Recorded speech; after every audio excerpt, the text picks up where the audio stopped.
안녕하세요. 성형외과 전문의 이세빈 원장입니다. 콧대를 높이는 재료로 실리콘 보형물이 가장 많이 사용이 돼요.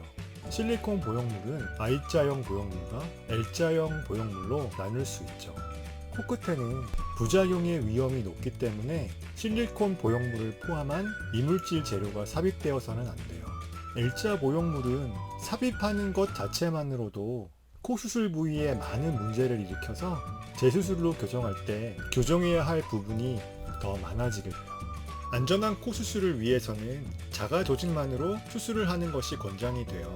콧대를 높이기 위한 마땅한 자가 조직이 없어요. 그래서 부득이하게 이물질 재료인 실리콘 보형물을 사용하게 돼요. 이 경우에도 실리콘 보형물은 코끝 뒤까지만 삽입이 되어야 돼요. 그리고 부족한 코끝의 높이는 연골을 포함한 자가 조직을 이용해서 코끝을 높여야 되는 거죠. 콧대와 코끝을 한 번에 올리기 위해 사용하는 방법이 있어요. 콧대와 코끝, 비주까지 L자 보형물을 삽입하는 거죠.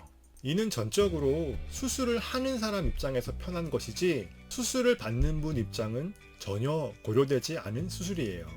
L자 보형물을 삽입하여 코 수술을 하면 수많은 부작용이 발생할 수 있어요. 가장 심각한 것은 L자 보형물의 코끝 부위가 코끝 피부에 지속적인 압력을 가해서 피부를 점점점 얇게 만든다는 거예요. 그렇게 되면 코끝이 점점 붉어지다가 결국에는 L자 보형물이 피부를 뚫고 돌출되는 상황이 벌어지게 돼요. 흉터가 남는 것은 물론 돌출된 부위의 피부 결손이 크다면 코끝 피부를 재건해줘야 되는 코 재건 수술이 필요할 수도 있어요. L자 보형물이 삽입이 된 코에 재수술을 할 때는 단순히 보형물을 L자 보형물에서 I자 보형물로 바꿔주는 것으로만 해결할 수가 없어요. L자 보형물을 제거하는 순간 코끝이 들리는 경우가 굉장히 많아요. L자 보형물로 무리하게 코끝의 위치를 유지하고 있는데 L자 보형물을 제거하면 이 무리하게 유지하고 있는 힘이 사라지니까 코끝이 들리게 되는 거죠. 실리콘이 삽입되는 모든 부위에는 실리콘 주위로 피막이 생성이 돼요. L자 보형물은 콧대, 코끝, 비주 부위까지 실리콘 보형물이 삽입이 되는 거예요. 그럼으로써 콧대와 코끝은 물론 비주 부위까지 피막이 생기게 되죠. 피막이 코 전체에 존재하기 때문에 구축의 발생 가능성이 더 높아져 구축으로 인해 코가 들리는 경우도 많아요. L자 보형물로 수술된 코를 재수술할 때는 그래서 구축의 교정과 함께 연장 수술을 해야 되는 경우가 대부분이죠. L자 보형물을 이용해 코 수술을 할 경우에는 코끝이 커져 있는 경우가 많아요. 코끝 흉조직에 더해 부피가 큰 L자 보형물의 코끝 부위와 피막의 부피까지 더해져 코끝이 수술 전에 비해 많이 커져 있죠. 따라서 코끝을 줄여주는 수술도 필요해요. L자 실리콘 보형물의 코끝 부위의 무게가 비주 부분으로 지속적인 압력을 주게 돼요. 이 때문에 비주를 이루는 미익연골의 안쪽 다리가 구부러지는 등의 변형이 발생을 하죠. 그렇게 되면 코끝이 주저앉는 경우가 흔하고 이의 교정을 위해서는 변형된 비익연골을 교정해주는 수술이 따로 필요해요. L자 보형물은 수술을 쉽게 하려는 분들이 하는 수술이에요. 그래서 개방 코 성형보다는 대부분 비개방 코 성형으로 수술이 시행이 돼요.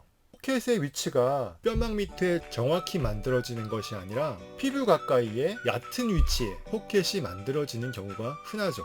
그럼으로써 L자 보형물이 피부에 비쳐 보이거나 좌우로 심하게 움직이는 증상이 발생해요. 이를 교정하기 위해서 뼈막 밑에 새로 포켓을 만들어서 제대로 된 위치에 만들어진 포켓에 보형물을 다시 삽입하는 수술도 필요하죠. 코끝 피부에 손상이 진행된 경우에는 연조직을 이식해 코끝의 피부를 보강해주는 수술도 부수적으로 필요할 수 있어요. L자 보형물을 이용한 코 수술은 코 수술의 원칙을 무시한 수술이기 때문에 최근에는 거의 시행되지 않아요. 아주 오래전에 수술을 받았던 분들이 재수술을 하시죠. L자 보형물을 삽입해서 수술한 경우에는 부작용도 부작용이지만 재수술 시 교정해야 될 부분이 너무 많아져요. L자 보형물을 사용한 코 수술을 받지 않는 것이 가장 좋겠죠. 이미 L자 보형물을 사용해서 코 수술을 받은 분들은 성형외과 전문의들에게 원칙에 맞는 코 재수술을 받는 것이 필요해요. 구독과 좋아요는 사랑이래요. 저의 이야기가 도움이 되셨다면 구독과 좋아요 알림까지 꼭 눌러주세요. 이세빈 성형랩 의학 박사 이세빈 원장이었습니다. 감사합니다. 안녕.